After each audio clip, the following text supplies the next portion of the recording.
Chapter 15. You could travel the world, but nothing comes close to the Golden Coast. I sang as I massaged the conditioner into my hair. I was well aware that Archer was currently lying on my bed, waiting for me to get ready, but this was my Sunday morning. He would just need to practice a little patience. After shaving my legs and lathering myself in strawberry body wash, I finally climbed out. Drying myself off quickly, I swooped my hair up into the towel and wrapped it on top of my head. Then I did my makeup and got dressed. If there was one thing I didn't like about living in California, it was that we never really had seasons. I'd love to live in a place where fall meant cold air and crisp orange leaves.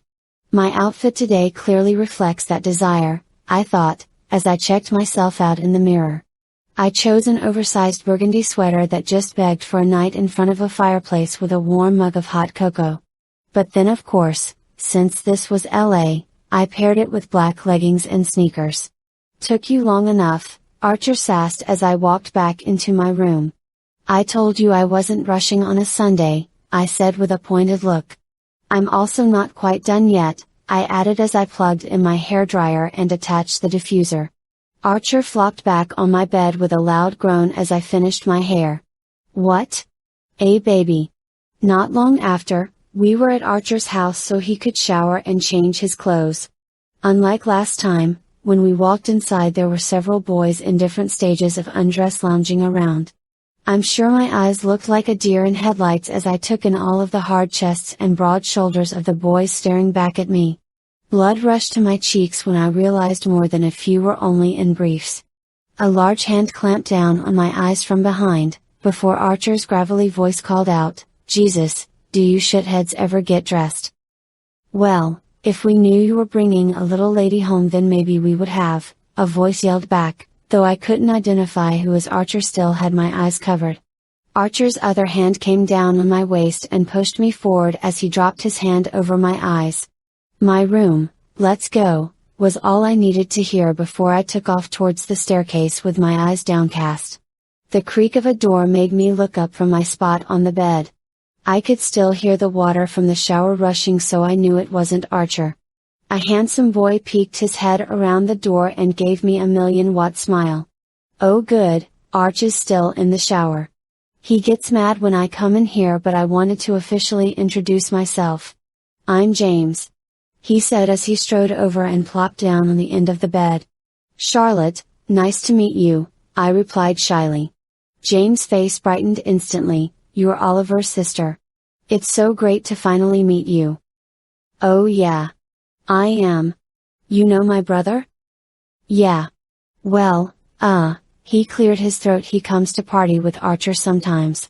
So I've heard him mention you," he said with a tight smile.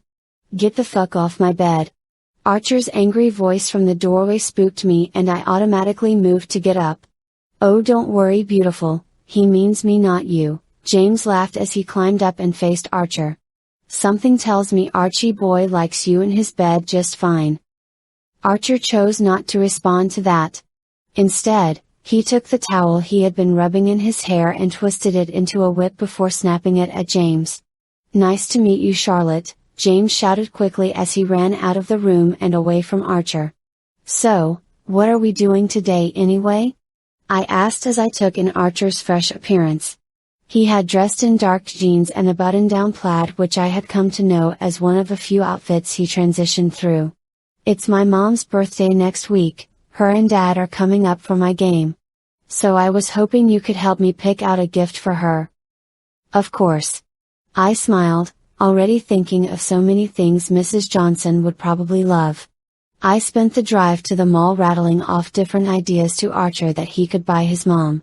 His responses were mostly hum or grunts, but his small nods as he focused on the road told me he was listening.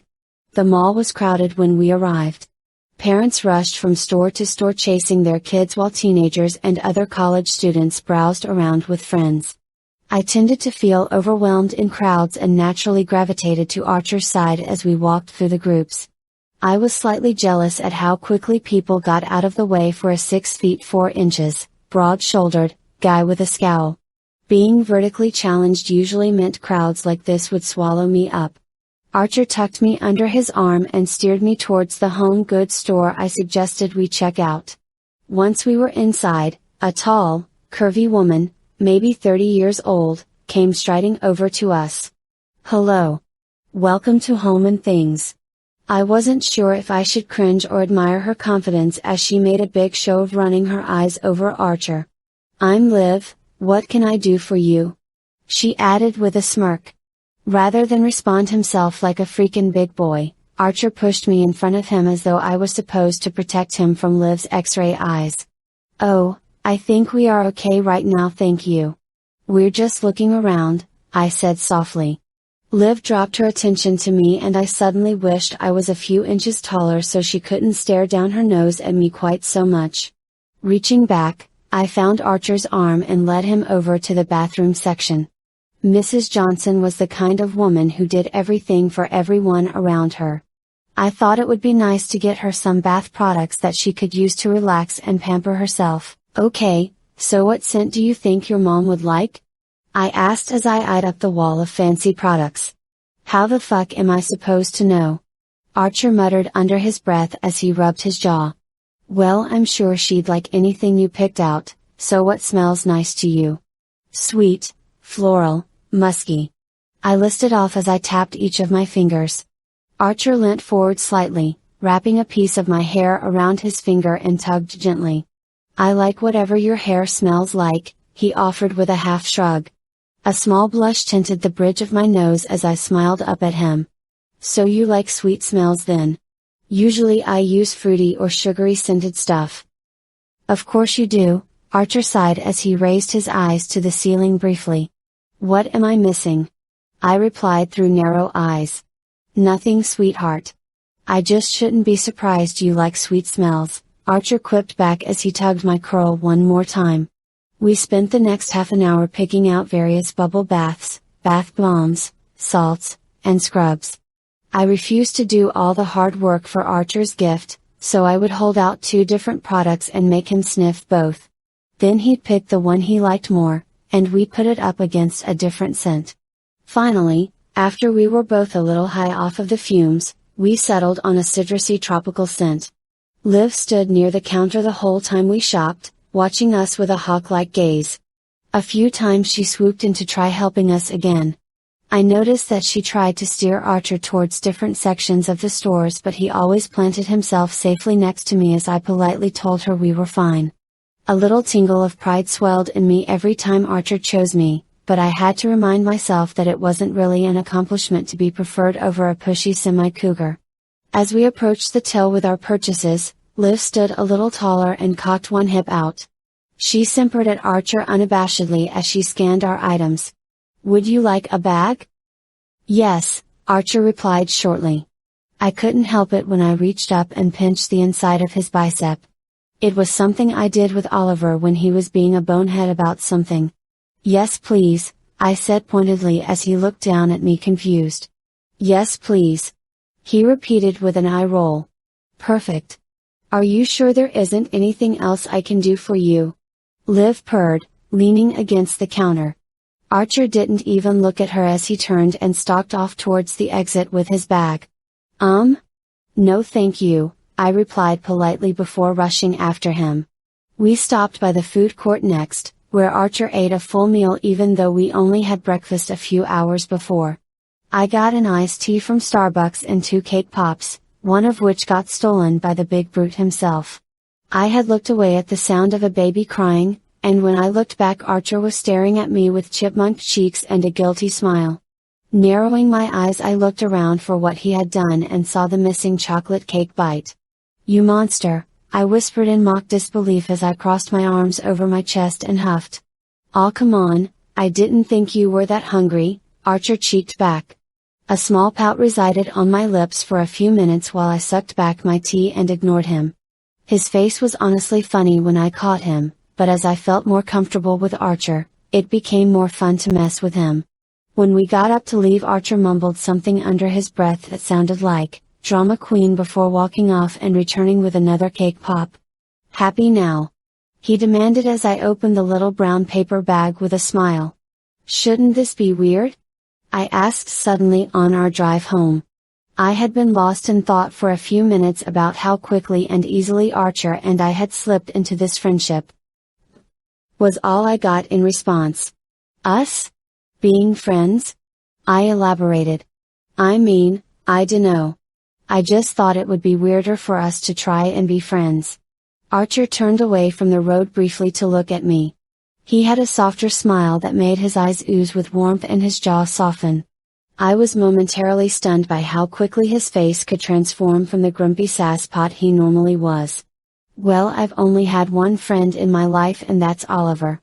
So it fits that you'd be my second. What? You can't be serious.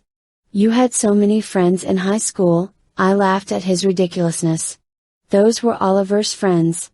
Or football fans. I was never friends with any of them. What about your teammates now? Or James? Archer grunted in response as he turned into the USC village. My teammates are. My teammates. It's different, he shrugged. And James is an annoying fuck, he added gruffly. I giggled softly as the sasspot reemerged. Having seen him and James interact a few times now, I doubted Archer's words. I think he just had a hard time admitting he liked people. The truck rumbled to a stop in front of my building and I began collecting my things. Archer watched me silently as I got ready to head inside before I turned to him. Well, this was fun, I said with a bright smile, truly meaning it. Spending time with Archer was new and exciting but also somehow brought me the comfort of home and family. He was an unknown and yet familiar all at once. I stepped down onto the running board, before jumping to the pavement. Just as I was closing the door I heard Archer's low, quiet voice drift over to me. See ya later, sweetheart. I had a frustrating few days as writer's block hit me for the first time with this story. But I think I'm back on track now. I spent last night planning out the next 10 chapters of this story, at least, so more to come soon. As usual, if you enjoyed this chapter please vote or comment. Smile? EAM.